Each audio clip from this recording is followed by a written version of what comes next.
Jésus. Est-ce que tu es véritablement dans la joie, tu es asséiste? Pourquoi es-tu dans la joie? L'envoyé de ce temps est qui pour toi? Il est encore qui pour toi? Il est encore qui pour toi? Et le temps où nous trouvons le défenseur est qui?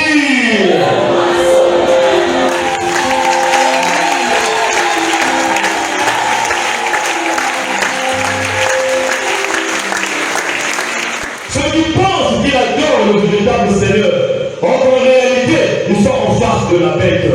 C'est encore une occasion, c'est encore une opportunité pour toi, qui autrefois était ignorant, qui autrefois était dans la distraction, qui autrefois était dans la confusion, encore ce soir, de recevoir la parole qui va encore illuminer ta vie, qui va encore éclairer les yeux de Dieu, et qui fera en sorte que tu te déplaces d'un point A à un point B. C'est plus le temps de la distraction. Le bien le plus précieux, la chose la plus précieuse que Michel donne en ce temps, c'est la parole. La Bible déclare au commencement était la parole. La parole était avec Dieu et la parole était Dieu. Elle était au commencement avec Dieu. Toute chose existe par la parole. Rien de ce qui existe sans la parole. Et si Christ est l'alpha et l'oméga, si au commencement était la parole, c'est qu'à la fin on doit retrouver la parole. Si à le commencement était Christ, à la fin on doit retrouver aussi Christ. Et quand il a pris la parole, il pouvait nous rassurer en disant, il est le dernier envoyé selon le plan de la rédemption. Donc si Christ était au commencement, Christ doit être à la fin. Et aujourd'hui sur la terre, Christ est représenté par Michel Aimé Chitembo, qui est mon maître, mon envoyé, mon libérateur. Voilà pourquoi, bien-aimés de Dieu, aménageons nos passions, ouvrons nos oreilles pour encore écouter la prédication de ce soir. Très respectueusement, nous allons prendre place.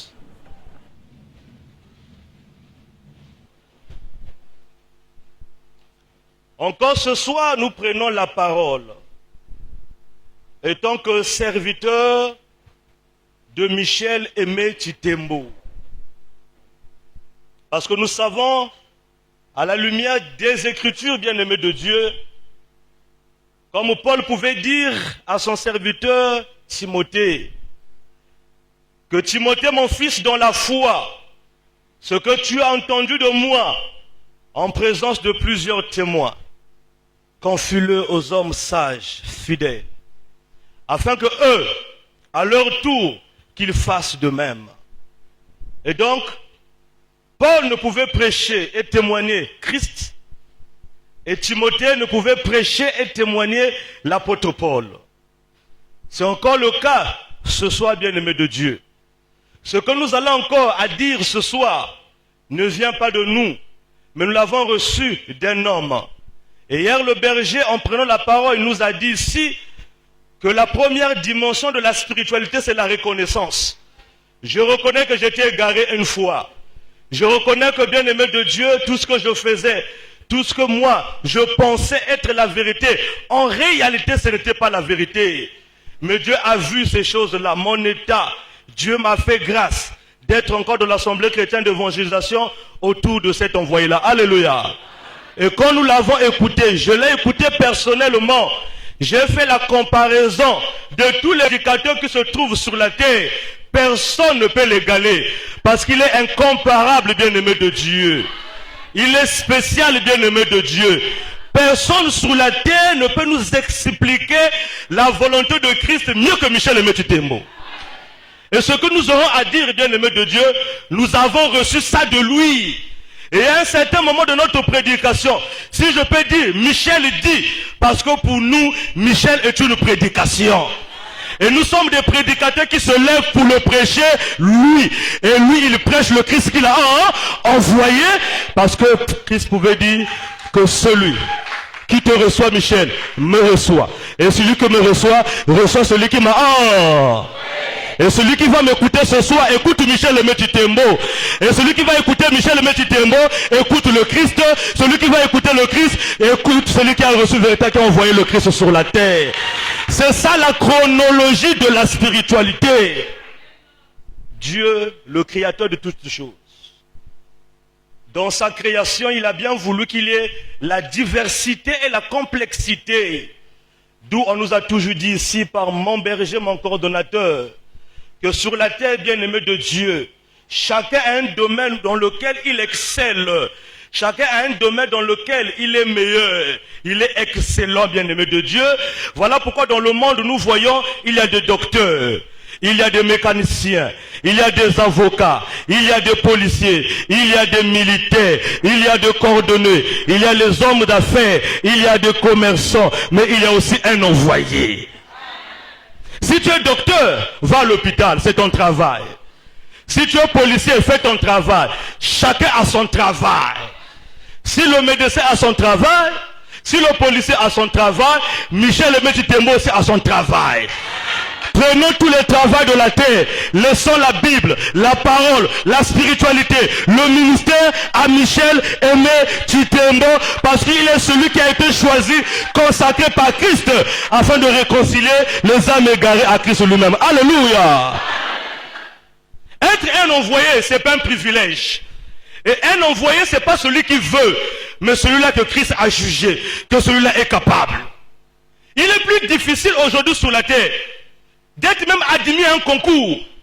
Plus facile à être admis à un concours, plus difficile et plus facile à être pasteur. Chacun se lève, pasteur, prophète, évangéliste, archibishop. On se pose la question de savoir qui a fait de ces hommes-là les pasteurs, qui a fait de ces hommes-là les évangélistes, qui a fait de ces hommes-là les archibishops, les tribishops. Si Christ ne t'a pas envoyé, alléluia, quels que soient les noms et les sobriquets que tu vas prendre, tu ne seras jamais un envoyé du Seigneur Jésus-Christ. Tu peux changer la manière de marcher, la manière de parler, bien-aimé de Dieu, la manière de se vêtir. C'est pas ce qui fera de toi un envoyé. Parce que l'habit ne fait pas le moine. On reconnaît un envoyé de Jésus-Christ au travers de la parole. Hier, on nous a menti. On pensait que celui qui faisait des miracles extraordinaires, c'était lui l'envoyé. Non! Parce que le diable est même le spécialiste des miracles. Ils sont venus auprès du Seigneur pour dire, Maître, nous voudrions te voir faire un miracle. Il vous sera accordé aucun miracle, sauf le miracle de Jonas. De même que Jonas a fait 3 jours et 3 nuits dans le ventre d'un gros poisson. C'est de même que le Fils de l'homme fera 3 jours et 3 nuits dans le sein de la terre, afin de nous accorder la vie et la résurrection. Et le plus grand serviteur, ce n'est pas celui qui fait des miracles. Moïse a séparé la mer Rouge en 2. Mais au finish, le peuple qu'il a reçu n'a jamais reçu la vie. Au contraire, ce peuple a reçu la mort, la condamnation. Quels sont les miracles que tu vas faire aujourd'hui qui dépassent les miracles que Moïse a fait en son temps? Tu penses qu'aujourd'hui tu es capable de séparer la mer Rouge en 2? Je ne pense pas. Regarde malgré l'étendue de miracles que Moïse a fait en Égypte.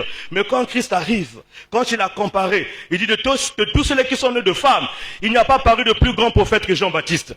Mais quand on voit Jean-Baptiste, il n'a pas fait un miracle, il n'a pas fait des miracles comme Moïse, mais selon Jésus, il était le plus grand. Pourquoi? Parce qu'il a juste préparé le cœur à recevoir Christ qui devait apporter la vie. Il était déjà plus grand. Mais celui qui a reçu la parole, qui communique la vie, est plus grand que Jean-Baptiste. Et sur la terre aujourd'hui, celui qui a reçu la parole, qui doit communiquer mon esprit, ton esprit, notre esprit, la vie, c'est Michel Aimé Chitembo. Ce n'est plus un tabou. Hier c'était un secret.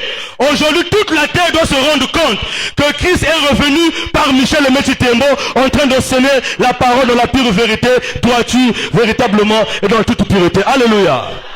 Et le grand thème que nous avons, c'est de l'église à l'épouse. Nous avons l'habitude de dire avec hardiesse et assurance, il n'y a qu'à là que tu vas trouver ce genre de thème.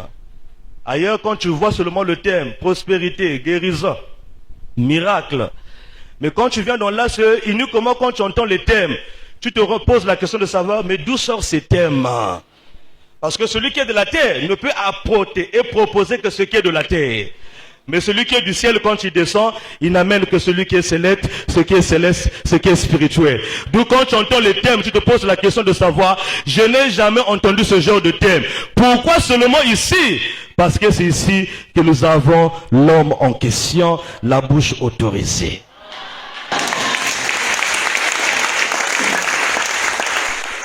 Mon peuple est détruit faute de... Les gens se scandalisent. C'est normal. L'envoyé dit ceci, que toute parole qui descend du ciel sur la terre doit scandaliser.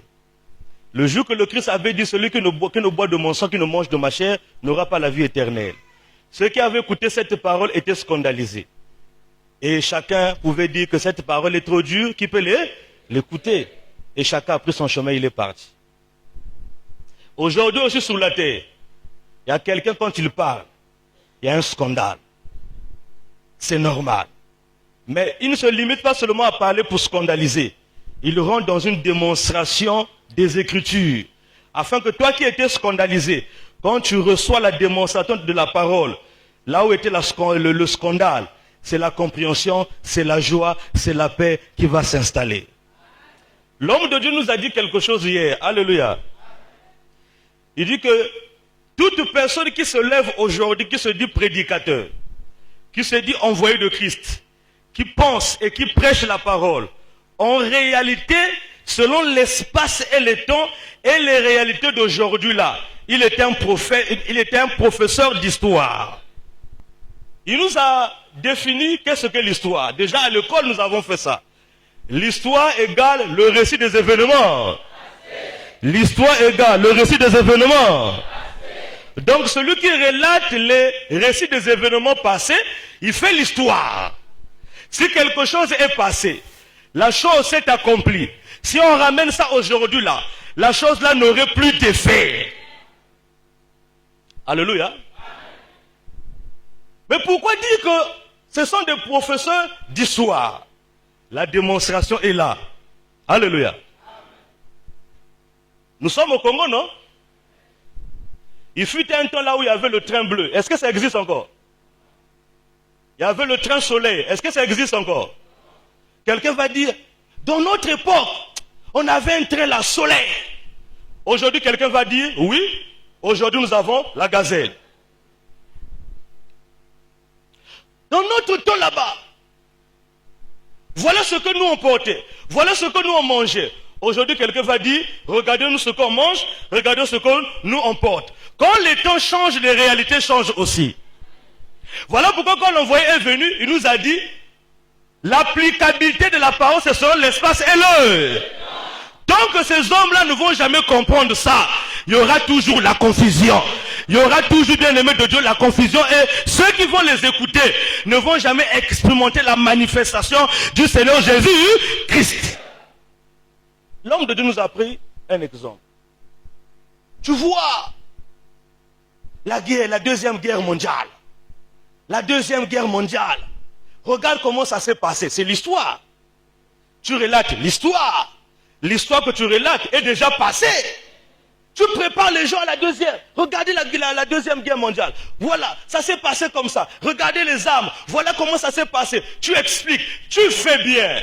Mais tu oublies que s'il y a une guerre qui doit encore intervenir, cette guerre-là ne va plus s'appeler la deuxième guerre mondiale. Cette guerre-là sera appelée la troisième guerre mondiale. Quand vous allez vous préparer, quand nous allons nous préparer avec les armes de la deuxième guerre mondiale, et quand la guerre va venir, donc ça ne sera plus la deuxième guerre mondiale, mais la troisième guerre mondiale, c'est que nos armes à nous sont déphasées. Tu amènes les tanks, tu amènes les chars, mais aujourd'hui on va te parler de Satan 2. Hier il n'y avait pas Satan 2. Aujourd'hui, il y a Satan 2. Il y a des missiles intelligents, des missiles supersoniques. Donc quand tu arrives avec les armes de la deuxième guerre mondiale, celui qui a préparé la troisième guerre mondiale sera beaucoup plus avancé que celui-là, bien-aimé de Dieu, qui a préparé la deuxième guerre mondiale. Ce sont des exemples charnés de la vie quotidienne par rapport aux événements que nous avons vécus. Alléluia. Mais il y a aussi une démonstration biblique. La démonstration biblique est telle que, alléluia, alléluia, bien. La démonstration biblique est telle que, amen, amen, alléluia, de vous à moi. Moïse a existé, oui ou non? Moïse a existé, oui ou non? Moïse a existé, non? Voilà pourquoi on parle de... Si Moïse n'avait pas existé, on ne devait jamais parler de... Regardez, depuis le temps où Moïse a existé, depuis le temps où sa mission a commencé, et dans le temps où son mission a pris fin, jusqu'à aujourd'hui on parle de Moïse dans les églises. Et nombre de pasteurs qui se lèvent, en fait ils font comme Moïse. Voilà pourquoi on doit quitter l'église pour aller vers l'épouse. Moïse a existé. Moïse a prêché la loi. Et celui qui a envoyé la loi dit ceci: souvenez-vous de la loi de Moïse, mon prophète, auquel j'ai prescrit en Horeb les principes et les ordonnances pour tout Israël. Donc si Moïse a prêché la loi où? En Israël. Est-ce qu'ici nous sommes en Israël? Ici nous sommes où? Ici nous sommes où? Au Congo, précisément à Pointe-Noire. Donc si Moïse a prêché la loi en Israël, si tu prends la loi qu'on a prêchée en Israël, tu amènes ça tu es déjà déphasé. Tu ne comprends plus l'espace et le... Et si la loi avait été prêchée en Israël, c'est que le peuple qui avait reçu la loi se trouve là, là-bas. Il a prêché la loi. C'est écrit dans la Bible, non? Tu ne tueras, tu ne combattras point d'armes. Quand Moïse a prêché la loi, ce n'est pas un homme qui lui a donné cette prédication, c'est Dieu. Parce qu'il a vu le doigt de Dieu en train d'écrire la loi. Donc la loi vient de Dieu, mais c'est Moïse qui a prêché la loi. Mais celui qui prêche la loi aujourd'hui, qui lui a donné cette loi?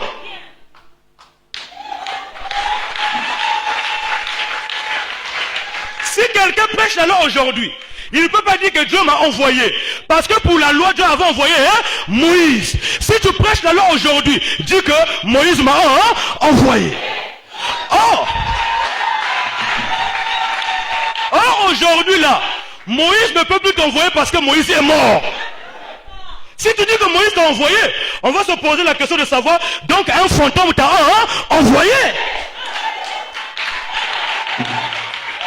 Même quand on enseigne l'histoire, il faut maîtriser l'élément, maîtriser le sujet. Celui que Dieu a envoyé, il a prêché la loi dans l'objectif de communiquer la vie à l'homme, parce qu'il pouvait dire, celui qui mettra ces choses en pratique vivra par elle. Mais en prêchant la loi n'a pas donné la vie, la loi a donné et moi aussi je te dis comme l'envoyé. C'est écrit noir sur blanc.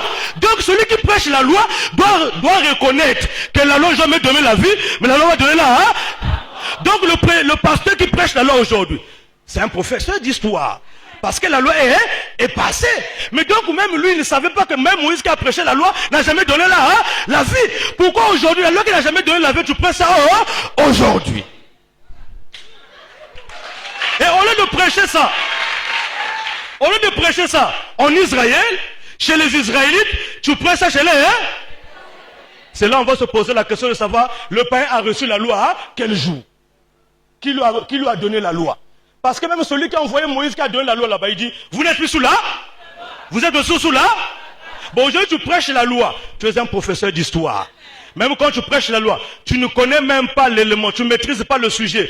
Parce qu'en prêchant la loi, tu communiques la mort. Et quand tu vas communiquer la mort, qui vient donc enlever la mort que toi tu as communiqué au travers de la loi? Parce que Jésus est mort une seule fois. Il est ressuscité. Il ne viendra plus faire la même chose. Et c'est quand il a prêché la loi. La Bible dit, autrefois sans loi je vivais. Mais quand le commandement vint, le péché, et moi je le péché, par la puissance de la loi, a repris vie. L'homme a trouvé la mort. Voilà pourquoi on trouvait la mort, à cause du péché. Dieu va dire à Moïse, et en lui disant même ça, il lui a monté sur la montagne le modèle du tabernacle. Il dit, aie soin de faire comme ce qui a été montré sur la montagne. Donc quand Moïse va poser le tabernacle, il n'a pas imaginé ça. Il a vu ça. Pourquoi? Parce qu'il y avait le péché. Parce que quoi? Il fallait faire les sacrifices pour les péchés. Mais on va donner ces sacrifices là où il fallait maintenant ériger un tabernacle. Pourquoi il fallait un tabernacle? Parce qu'il y avait le péché. Pourquoi il y avait le péché? Parce qu'il y avait la loi. Et dans le tabernacle, on ne pouvait pas dire Christ, c'est faux. Jésus. Dans le tabernacle, le nom de Jésus est caché, personne ne connaît ce nom-là. Bon, déjà là-bas, on sait que le tabernacle a existé. Pourquoi le tabernacle a existé? Parce qu'il y a eu le péché. Pourquoi il y a eu le péché? Parce qu'il y a eu la loi. Qui a prêché la loi? Moïse. Toi, tu viens encore aujourd'hui là. Prêcher la loi de Moïse, au lieu que ce soit dans le tabernacle, tu prêches ça dans l'église. Dans l'église, on ne prêche pas la loi, bien-aimé de Dieu. Voilà pourquoi un enfant de Jésus doit être intelligent. Alléluia. Alléluia. Alléluia. Est-ce qu'il est vivant? Est-ce qu'on parle très fort pour le Seigneur? Donc on a érigé un tabernacle. On donne les sacrifices pour le péché. Le tabernacle, parce qu'ils étaient dans le désert. Après le tabernacle, c'est le temple. Et quand Christ est venu, il a croisé le temple. Il dit, détruisez-moi ce temple-là. En 3 jours, je la rebâtirai. C'était un mystère. Attends, tu as quel âge? Ça nous a pris beaucoup d'années pour élever ce temple. Pas en 3 jours. Mais nous sommes 40 ans. Pas en 3 jours. Parce que ceux qui étaient en ce temps-là ne pouvaient pas comprendre que quand il parlait, c'était juste une parole de sagesse pour dire, quand je partirai, ce ne serait plus le temple, mais ça sera maintenant l'église.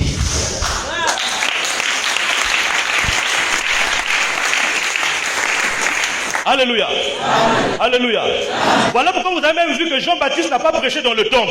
Jean-Baptiste a prêché où? Dans le désert, pour que ceux qui vont l'écouter puissent déjà se préparer à sortir du temple.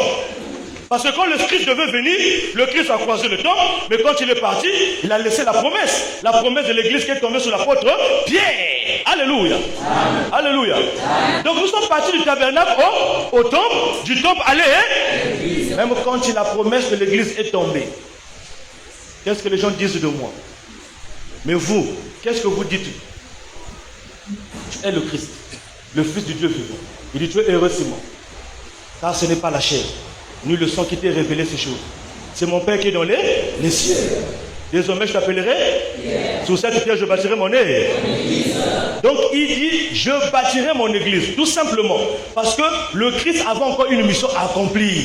Donc, la mission ne devait jamais être accomplie. L'église ne devait jamais voir le jour. Mais la promesse était déjà là par l'apôtre Pierre. Il a reçu la promesse. Mais pour que l'église puisse voir le jour, il faut d'abord que lui, Jésus-Christ, puisse accomplir sa mission. Et la mission qu'il avait accomplie, il devait d'abord lier la première bête. Et quand il devait lier la première bête, en liant la première bête, il a escorté les dominations, les autorités sur la croix en disant, Père, entre tes mains, je remets mon esprit, car tout est tard. Oh oui. Et quand il est parti, c'est après ça. Mais pour que l'église aussi puisse voir le jour, puisse fonctionner. Alléluia. Quand il était là lui-même, montrer un serviteur, un disciple, un apôtre de Jésus qui a reçu le Saint-Esprit pendant que Jésus était là. Personne. Personne n'avait reçu le Saint-Esprit.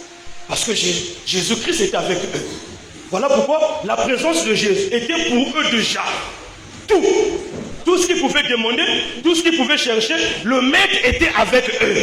Donc le maître pouvait répondre à tout et en tout temps parce qu'il était avec eux. Alléluia. Amen. Voilà pourquoi même il dit, Christ rentre dans le... Tu l'as voulu ni pour le... Est-ce que la séance est là? Christ rentre dans le... Tu l'as voulu ni mais tu m'as formé pour faire au Dieu. Donc Christ est rentré dans le corps de Jésus pour faire la volonté de son Père. Et l'église aussi pour fonctionner. En l'absence de Christ, il fallait que l'esprit qui devait rentrer. Et cet esprit-là qu'on appelle la puissance de Jésus, qui est le Saint-Esprit. Voilà pourquoi il fallait attendre le jour de la Pentecôte. Quand l'Esprit est descendu, quand l'Esprit est rentré, l'Esprit est descendu, c'est à ce moment-là qu'ils ont commencé leur mission. Alléluia.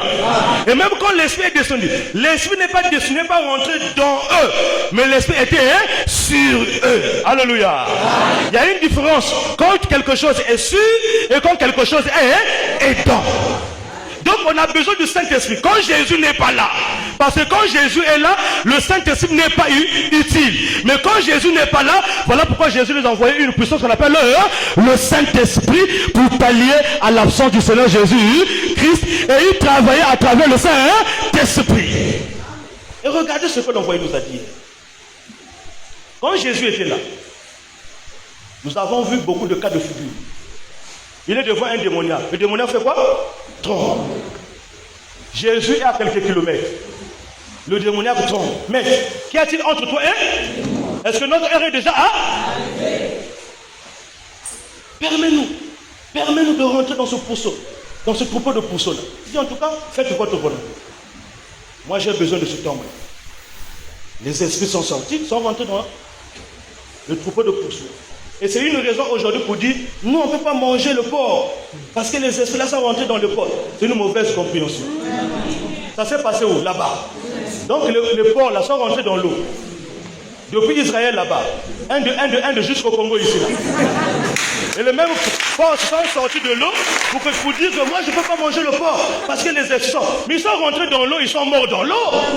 Et l'envoyé dit ici, ils sont rentrés dans l'eau parce que la provenance de ces esprits-là était l'eau. Donc la première bête qui monte de là, de la mer. D'où les esprits étaient sortis, c'est d'où les esprits sont repartis. Alléluia. Amen. Non. On n'a pas vu, suivez bien aimé de Dieu, alléluia. On n'a pas vu pendant que Jésus était là. On n'a pas vu un démon résister à Jésus. Amen. En tout cas, la Bible est là, le ministère est là, la parole est là. On n'a pas vu un démon qui résiste à Jésus. La présence de Jésus est un danger pour un démon. Déjà, quand le démon se rend compte que Jésus est là, le démon est dans le tremblement déjà. Et quand Jésus est parti, aucun nous a été donné, par lequel on devait être sauvé. C'est que lui-même il faisait quand il était là, de par sa présence, comme il n'était plus là, il était parti, il leur a laissé une puissance, et à travers cette puissance, ils ont fait la même chose. On a vu Pierre. Quel est le démon qui a ressenti la présence de Pierre? Même quand tu dis, je n'ai pas l'or à te donner, ni l'argent à te donner, mais ce que j'ai, je te le donne. Ah, prends ton lit. Lève-toi et marche. Aussitôt la personne a marché. Quand on a vu Paul, par le nom de Jésus, alléluia, les mouchoirs, les linges qui ont touché son corps, les esprits sortaient. Les malades étaient guéris. Alléluia. À cause du nom de Jésus. Panique. Les exorcistes juifs ambulants ont même vu. Oh, donc le nom là a un pouvoir, a une puissance. Et aussi donc pensez appliquer ça.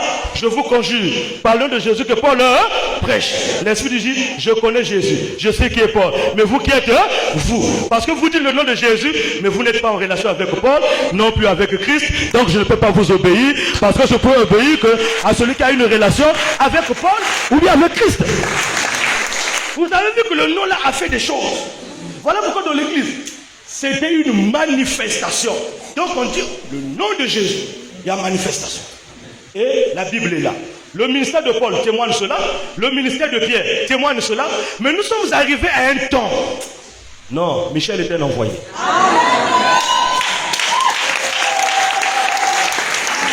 Je répète, Michel était l'envoyé. Quand Jésus l'a été lui-même, est-ce qu'il y a un démon qui l'avait résisté? Non. Quand les Pierre et les Paul ont reçu le nom de Jésus, comme c'était des représentants de Jésus, l'un chez les Israélites, l'autre chez les païens, par le nom de Jésus, est-ce qu'il y a un esprit qui les a résistés? Non. Mais aujourd'hui, on constate que le même nom de Jésus ne fonctionne plus. Pose la question à ton pasteur. Pourquoi le nom de Jésus avec Paul, ça marchait? Avec Pierre, ça marchait? Pourquoi avec toi, ça ne marche plus? On dit au nom de Jésus, au nom de Jésus. Le démon répond à ton pasteur. Et ça se passe dans l'église, je ne sors pas. Comment est-ce que le démon va dire à ton pasteur, je ne sors pas? Et pourtant le pasteur prononce le nom de Jésus. Pourquoi le nom de Jésus qui s'est manifesté hier, qui a eu un pouvoir hier, aujourd'hui ne manifeste plus un pouvoir? Qu'est-ce qui s'est passé?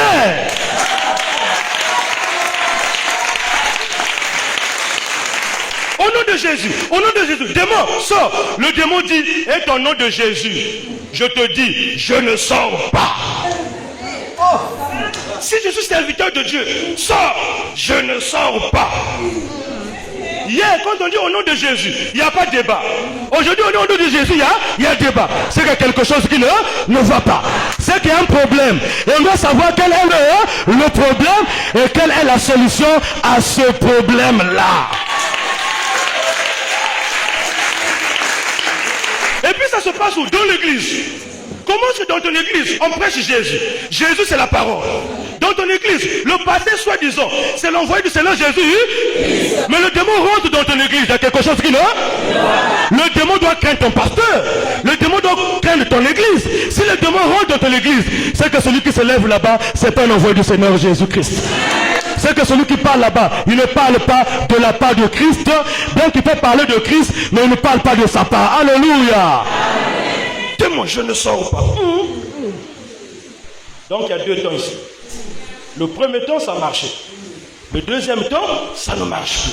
Mais pourquoi ça ne marche pas? Ça se passe dans l'église. Et les gens ont vu ces réalités. Ils disent non, ça ne marche plus là. On doit repartir. Là où on était avant. Si on avait quitté ces divinités-là, parce que ces divinités ne nous donnaient absolument rien, nous avons quitté ces divinités, nous avons suivi Christ. Aujourd'hui, on va encore repartir là-bas. Ce n'est pas à tort, ça a raison. Parce que tu es en face d'une personne que Jésus n'a pas envoyée. Nous, on n'a pas envié une autre divinité, parce que la divinité que Christ prêche, quand on la reçoit à travers de la parole, il n'y a pas de débat. Tout tombe. Tout ce qui est rentré doit tomber, parce que quand on reçoit la parole, et il pouvait dire lui-même, au fur et à mesure que la parole, la maladie, au fur et à mesure que la parole, le sorcier, et on marche tête haute, poitrine, bombé. Je ne sors pas. Et ils se sont rendus compte, comme Paul pouvait dire, car quiconque invoquera le nom du Seigneur sera sauvé. Comment invoqueront-ils ces lieux n'ont pas entendu parler? Comment entendra-t-il parler si la personne qui prêche? Comment es-tu de prédicateur s'ils ne sont pas Donc pour invoquer, il faut d'abord croire. Pourquoi? Il faut entendre parler. Pour entendre parler, il faut qu'il y ait quelqu'un qui prêche. Mais il ne peut jamais avoir un prédicateur si ce n'est pas un envoyé. Tu invoques, tu as entendu quel prédicateur? Si tu n'as pas entendu un prédicateur prêcher, tu ne peux pas invoquer. Et en ce temps-là, ceux qui pouvaient invoquer, c'est ceux qui avaient entendu l'apôtre Paul. Alléluia. Bon, toi aujourd'hui tu invoques, tu as entendu qui? Et comme Paul dit, il dit, car quiconque invoquera le nom du Seigneur. L'envoyé dit, le nom du Seigneur, c'est Jésus. Regardez aujourd'hui. On essaie le nom de Jésus, ça ne marche pas. On essaie le nom de Jésus, ça ne marche pas. On commence à prendre le sang. On commence à prendre le feu. On n'a jamais dit nulle part dans les Écritures qu'il fallait invoquer le sang, qu'il fallait invoquer le feu. Mais pourquoi il faut maintenant commencer à invoquer le feu et le sang? Tout simplement parce que le nom de Jésus ne marche plus. Au lieu de chercher pourquoi ça ne marche pas, on commence à chercher, on commence même à appliquer même des choses qui ne sont pas bibliques. C'était seulement un chemin pour préparer la venue de Michel le Métis Tembo. Et quand il arrive, il s'est rendu compte, tu es intellectuel. Et toi, intellectuel, tu invoques le sang. Explique un peu ça. Et toi, intellectuel, tu invoques le feu. Explique un peu ça. Si tu appelles ton fils, Mabiala, oui papa, viens. Mabiala va venir. Si tu appelles le sang, tu invoques le sang fera comment pour se déplacer? Si tu invoques le feu fera comment pour se déplacer? Mabiala, papa, viens. Mabiala va se déplacer parce que Mabiala a des pieds. Le feu, ça marche pas. Fire, ça marche pas. Oh, tu oublies que même si tu changes de langue, si ce que tu dis n'est pas biblique, il n'y aura jamais manifestation. Ce n'est pas la langue qui est quelque chose, mais c'est la vérité de la parole. Alléluia. Le feu, ça marche pas. Tu es devant le Congolais. Fire, ça marche pas. Oh. J'ai dit le feu, ça n'a pas marché. J'ai dit fire, ça n'a pas marché. Tu es devant le Congolais. Ne dis ni fire, ne dis ni le feu. Dis seulement tia. Mais pourquoi ils ne disent jamais tia? Parce qu'ils veulent nous impressionner. Le feu va se déplacer. Et le feu que tu invoques, qui va te donner ça? Parce que Jésus ne peut pas donner le feu. Le feu. Et le pasteur te dit quoi? Le feu dans le camp de l'église. Tout ça, ça se passe où? Dans l'église. Tout ça, ça se passe où? Dans l'église. Le feu dans le camp de l'église. Où est le camp de l'ennemi? Je veux bien envoyer le feu dans le camp de l'ennemi. Mais, pasteur, avec tout le respect, montre-moi d'abord le camp de l'ennemi. Si je peux voir le camp de l'ennemi, je saurai où diriger ma boule de feu. Mais si je n'ai pas vu le camp de l'ennemi, si je ne vois pas le camp de l'ennemi, je ne peux pas envoyer ma boule de feu. Moi, pour envoyer, je dois. Et puis l'ennemi t'a fait, hein? Pendant que lui-même, il dit, depuis qu'il était là, il dit non, ne rendez pas le mal pour le. À moi la vengeance, à moi là. Gardez silence parce que c'est moi qui combattrai pour vous le combat visible. Aujourd'hui, le pasteur se lève et dit non, le feu dans le camp de. C'est que ce n'est pas le représentant de Christ. Parce que Christ ne fait pas le mal. Christ ne fait que le bien. Et la divinité du mal, ce n'est pas Christ. La divinité du mal, c'est le diable, Satan. Le feu dans le camp de l'ennemi. Et même à vous-même. Même vous qui faites ces choses-là. C'est que wana, tumba ngomoto. Tumba c'est que wana moto. Tunaye, pasteur, c'est que zawat. Pour qu'elle a tumba ngomoto. Quand tu as Christ, tu n'as pas besoin de craindre n'importe qui. Quand tu as Christ, les gens peuvent se lever. Tout de même nous disons, voici je me tiens à la et je, si quelqu'un entend ouvre là, j'entrerai chez lui. Je souffrirai avec lui avec eux. Si je vis, ce n'est plus moi qui vit en moi. Si je parle, ce n'est plus moi qui parle en moi. Si je dors, ce n'est plus moi qui dort en moi. Si je, alléluia. Si Christ est déjà en toi, tu vas craindre qui? Parce que Christ est l'esprit le plus élevé qui a combattu, qui a vaincu. Comment est-ce que tu commences à dire encore? Non, alléluia. Et si tu vois quelqu'un qui rentre dans une église, et à la fin, on va te dormir, Seigneur, envoie tes anges. On n'a pas créé les anges pour que tu les invoques pour ta protection. Les anges ne t'appartiennent pas. Seigneur, envoie-moi les anges, qu'ils viennent me protéger. Et tu crois aussi qu'on t'a envoyé les anges. 4 coins de la parcelle, 4 coins de la maison, 4 coins au salon, dans la chambre, sous le lit, sous la poitrine. Oh, dans le temps, je me rappelle encore. Tu fais un mauvais songe, mari de nuit, tu prends la Bible, tu ouvres la Bible, tu mets ici là, tu dors. Tu te dis qu'en ouvrant la Bible sous la poitrine, le diable ne viendra pas. Quand tu vas venir, il enlève la Bible. Il fait ce qu'il a fait, il est parti. Je me rappelle, je dors au nom de Jésus, la voix ne sort même pas. Même quand la voix sort au nom de Jésus, la personne reste là. Mais pourquoi tu résistes au nom de Jésus? Parce qu'on ne le savait pas. Oh, que le diable a changé de manifestation. Ce n'était plus celui qui a été possédé par un démon, mais c'était le démon lui-même qui était là. Voilà pourquoi le nom de Jésus ne marchait plus. Alléluia. Alléluia. Michel dit ceci. Quand le ciel était fermé, Dieu descendait sous forme de la nuée dans le tabernacle. Mais quand Christ est venu, il a inauguré un nouveau chemin. Aujourd'hui avec Michel, ne dis pas aux anges de venir vers toi. Mais aujourd'hui avec la parole de Michel, c'est toi qui vas aller là où se trouvent les anges.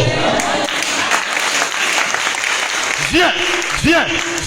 Et Michel dit, celui qui dit viens, c'est qui n'est pas ensemble avec celui qui l'a appelé. Et c'est celui qui disait viens, était dans l'église, c'est que celui qui est dans l'église n'est pas ensemble avec Christ.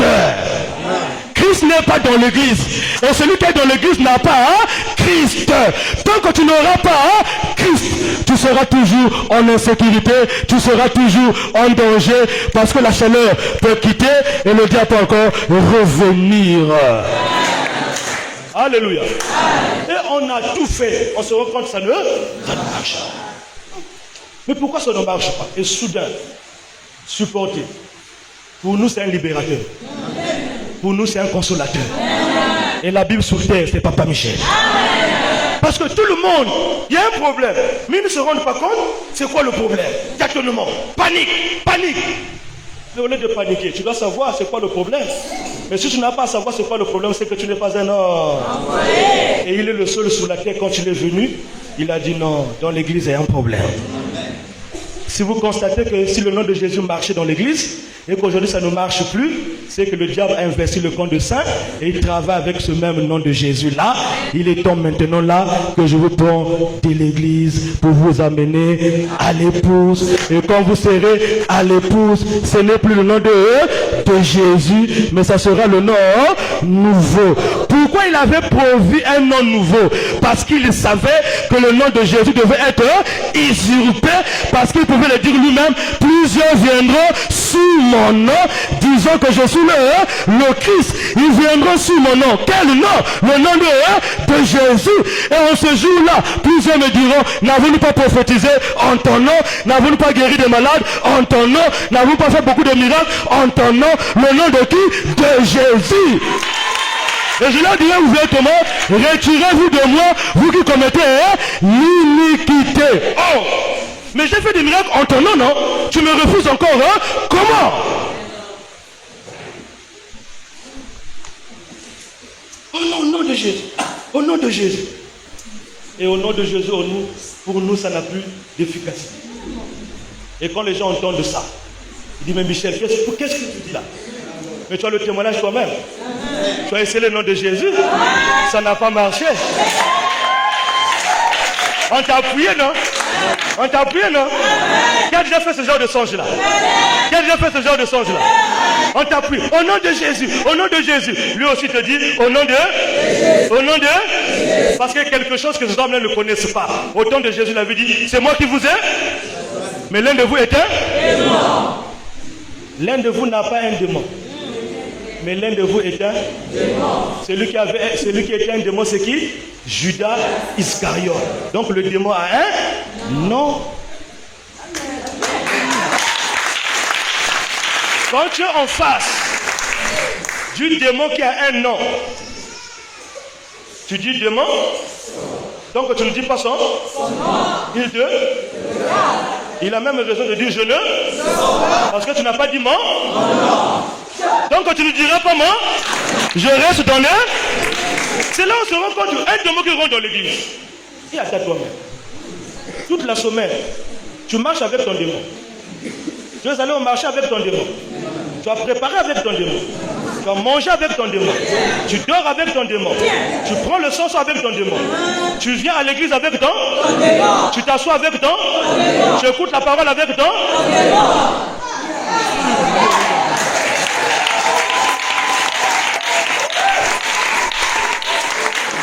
Tu acclames avec ton démon. Tu dis amen avec ton démon. Le pasteur prêche. Là pour le pasteur prêche. Tu dis amen. Le démon aussi dit amen. Tu donnes les offrandes avec ton démon. Le pasteur prend les offrandes des démons. À la fin, c'est lui qui descend avec la pochette pour dire démon. Tu as raison de lui dire je ne. Parce que... Oh.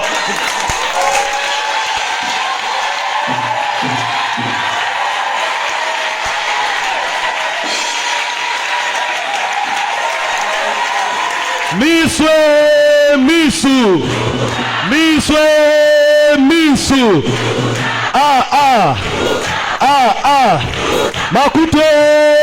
Makutu.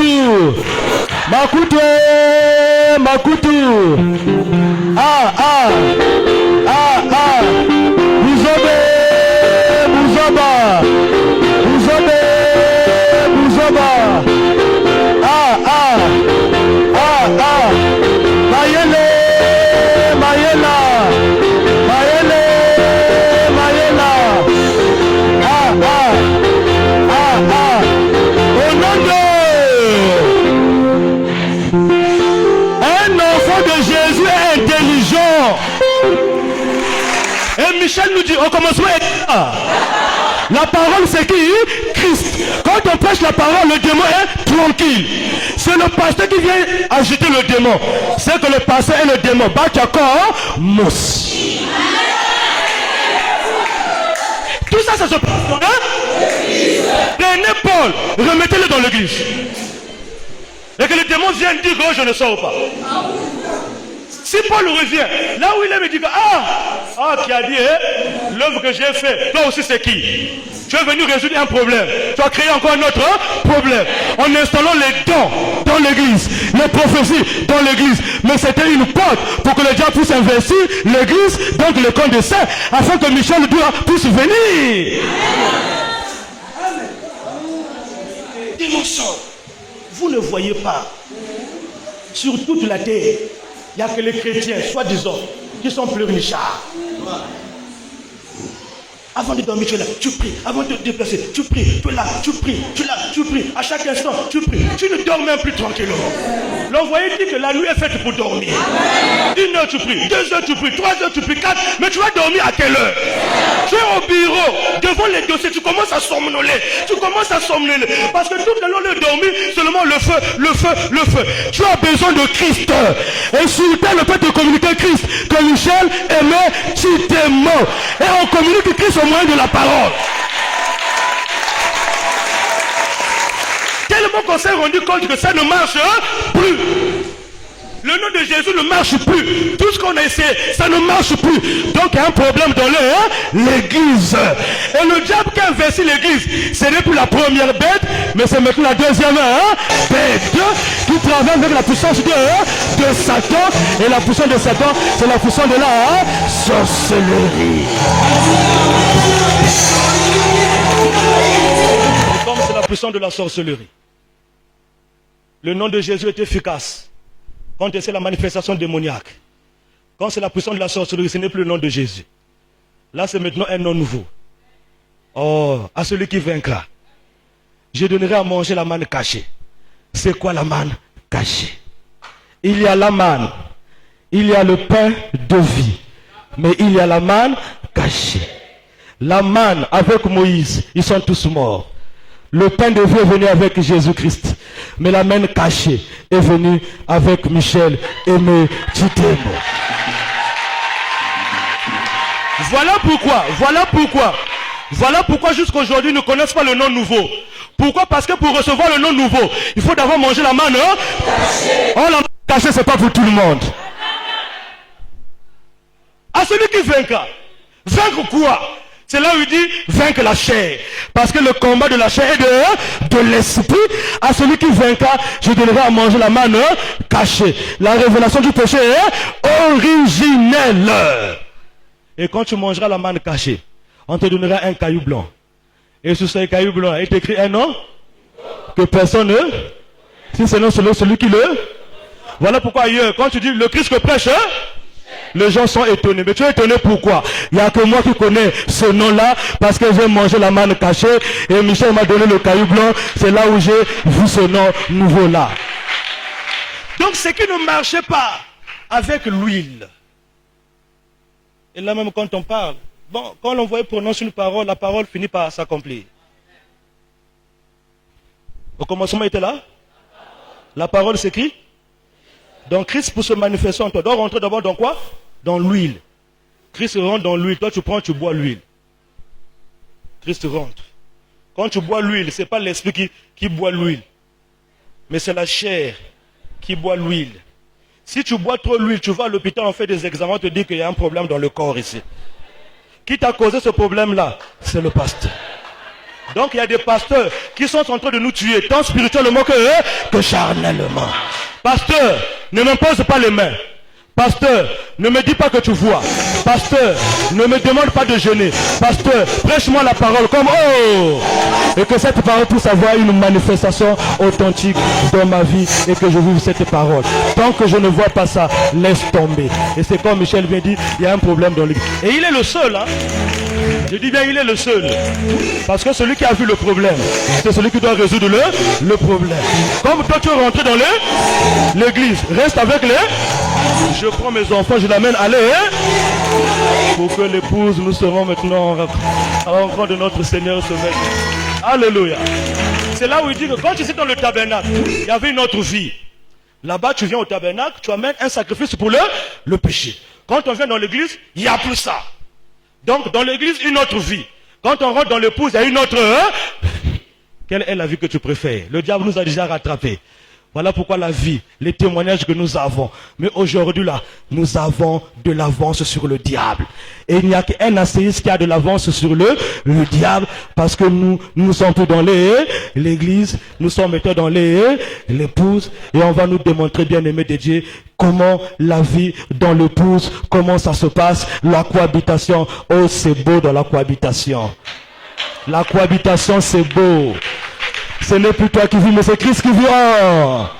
Hier, toi, on te suivait. On ne te suit plus, mais c'est toi qui fais fouiller. Oh, c'était le mot beau. Je remets la parole au modérateur.